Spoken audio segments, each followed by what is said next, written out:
Okey, jom kita mulakan. Hari ni, kita nak bedah siasat satu topik yang jadi tulang belakang kepada cara kita faham dunia bisnes. Kita akan upgrade sikit pemahaman kita. Bukan lagi setakat tahu yang asas, tapi kita nak masuk ke kerangka pemikiran peringkat pertengahan. Macam mana ya? Macam mana sebuah syarikat tu betul-betul buat keputusan? Pernah tak terfikir, kenapa ada bisnes yang meletup maju, tapi ada yang lain gagal? Kita semua nampak kan kedai kopi yang sentiasa penuh atau syarikat gergasi yang tak henti-henti lancarkan produk baru. Kejayaan diorang tu nasib semata-mata ke? Ataupun ada satu logik, satu formula rahsia yang diorang ikut? Inilah teka-teki yang kita nak rungkai sama-sama hari ni.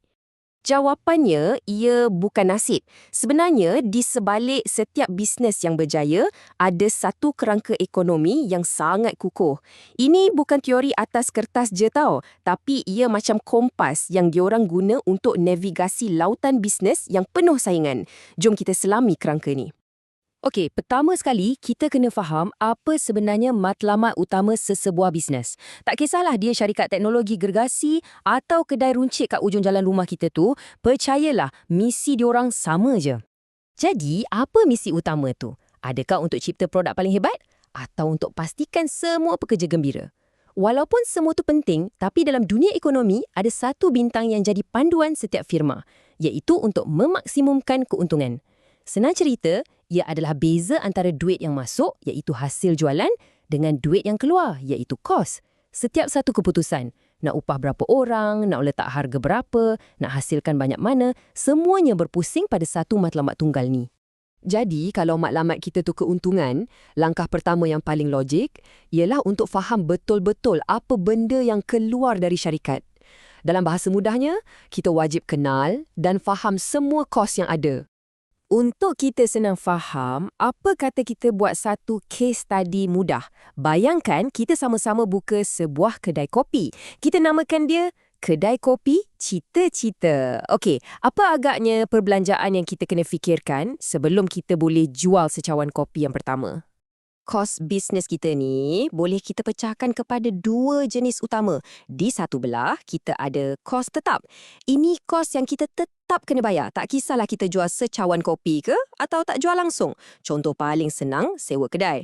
Di belah yang lagi satu pula, kita ada kos berubah. Yang ni pula makin banyak kopi kita jual, makin tinggi kos ni. Fikirkan pasal biji kopi, cawan, susu. Logik kan? Sekarang, kita sampai kat satu konsep yang super penting yang membezakan cara fikir seorang ahli ekonomi. Lupakan dulu pasal jumlah kos semua tu. Fikir macam ni, berapakah kos tambahan untuk kita hasilkan satu lagi cawan kopi? Bukan 100, bukan 10, tapi hanya satu yang seterusnya. Inilah yang kita panggil kos marginal. Dan percayalah, ini kunci untuk buat keputusan pengeluaran yang paling bijak. Contohnya, kita dah hasilkan 100 cawan kopi. Kos bahan-bahan untuk buat cawan yang ke-101 tu rupa-rupanya RM2.50. Nah, angka RM2.50 inilah kos marginal kita.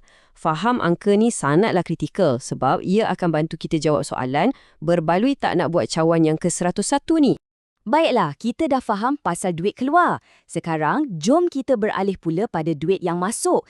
Ini bahagian yang seronok, iaitu hasil jualan atau revenue. Formula dia simple je. Harga setiap barang kita darabkan dengan jumlah barang yang kita jual. Untuk kedai kopi Cita-Cita kita, kalau kita jual secawan kopi dengan harga RM10 dan kita berjaya jual 100 cawan hari tu, hasil jualan kita ialah RM1,000. Mudah kan? Sekarang kita dah sampai kat bahagian paling best. Di sinilah magic tu berlaku. Di sinilah semua konsep yang kita bincang tadi, kos dan hasil jualan, bertemu. Dan di sinilah keputusan sebenar dibuat. Berapa banyak kopi yang patut kita buat untuk capai misi utama kita, iaitu keuntungan maksimum. Jom kita tengok jadual ni sama-sama. Jadual ni macam cerita bisnes kita dalam bentuk nombor. Cuba perhatikan lajur keuntungan tu.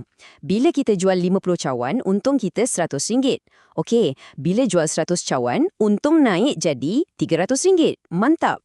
Pada 150 cawan, untung kita paling tinggi, RM400. Tapi, perasan tak apa jadi bila kita cuba jual 200 cawan? Untung kita jatuh balik. Kenapa ya? Mungkin sebab pekerja dah mula sesak jadi kurang efisien. Jadi, titik paling manis tu, sweet spot kita, ialah pada 150 cawan. Itulah sasaran kita. Okey, ada satu lagi benda penting yang ahli ekonomi selalu fikirkan, iaitu masa. Keputusan yang kita buat hari ini mungkin tak relevan lagi setahun dari sekarang. Sebab tu, ahli ekonomi suka pecahkan analisis diorang kepada dua tempoh masa yang utama. Beza antara jangka pendek dengan jangka panjang ni sangat-sangat penting. Dalam jangka pendek, ada sekurang-kurangnya satu benda yang kita tak boleh ubah serta-merta. Macam saiz kedai kopi cita-cita kita tu lah. Kita tak boleh besarkan kedai tu esok pagi kan? Itu jangka pendek. Tapi, dalam jangka panjang, lain cerita. Semuanya boleh berubah. Kita boleh pindah ke kedai yang lagi besar, beli mesin kopi paling canggih, malah buka cawangan baru. Dalam jangka panjang, semua kos tak jadi kos berubah. Jadi kita ada lebih banyak pilihan.